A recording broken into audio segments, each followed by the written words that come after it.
An introduction to noise.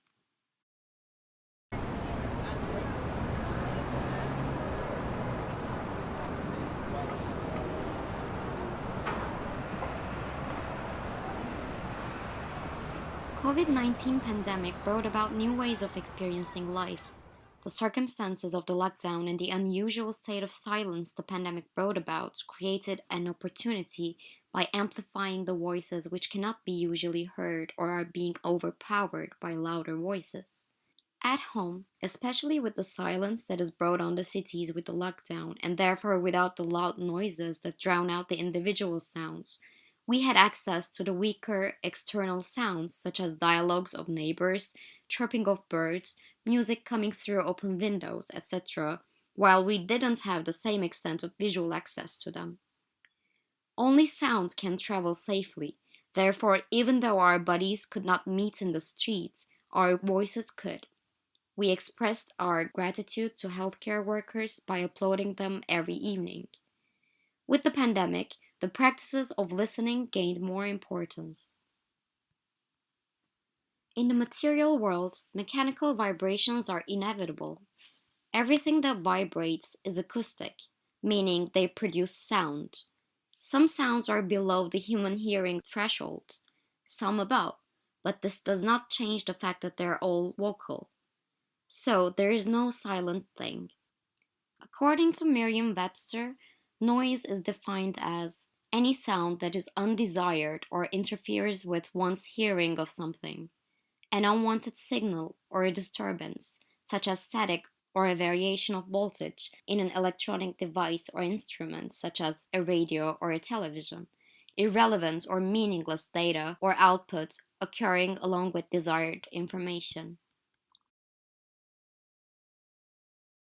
Although noise in everyday life is more often described as unwanted or disturbing, according to a physicist, the definition of noise is quite mathematical. This makes the noise highly subjective. Clicking sounds, sounds that reveal the presence of radioactive rays. The instrument, a Geiger counter, is converting radioactivity into sounds we can hear. If our definitions of noise are necessarily subjective and noise is not just unpleasant sound, then it merits a closer look or listen.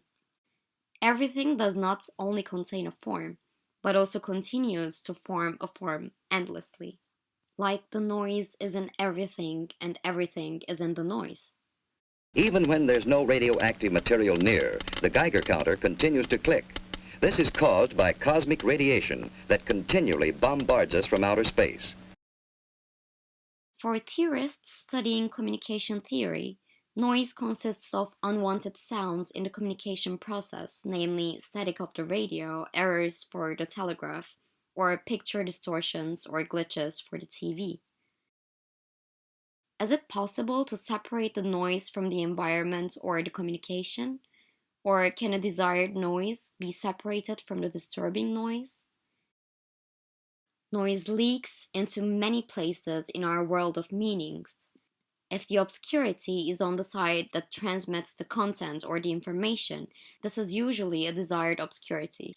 But if the obscurity is caused by unwanted noises, this creates undesired obscurities. This seemingly artificial noise that distorts information is an inevitable part of the content. So why are we constantly avoiding it?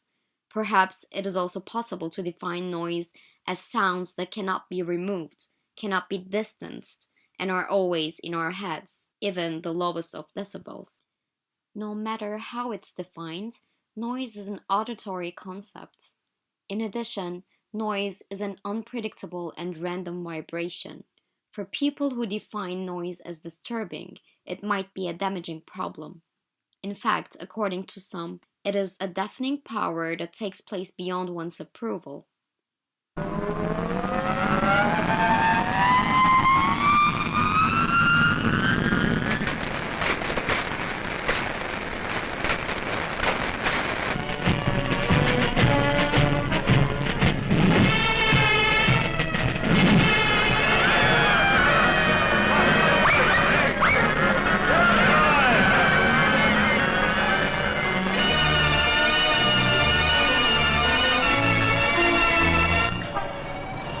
world of sound has for long consisted of other than merely pleasant noises. In our society, there is a steady increase of irritating noise, penetrating, annoying, and fatiguing. In short, an uproar.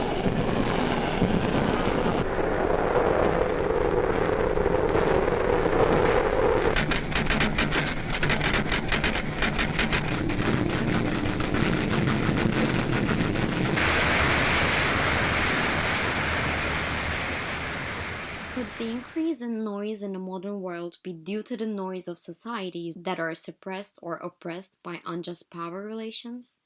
So the noise is not just the disturbing vibrations that inevitably arise when a hammer hits a metal. Resistance in noise is a force that can disrupt the current political situation, the status quo, and a current that can bring about a change in the system. Mechanisms that deny this power of noise, such as fascist governments, limits noise to the definition of disturbing. Getting to decide what is noise and what is not is an exercise of power.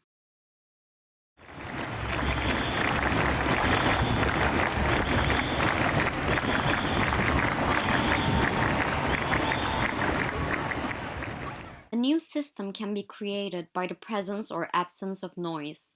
In other words, all things that are distinguished as not carrying any information value, thought to distort the form or seen as surplus, are potential sources for the formation of new textures or shapes.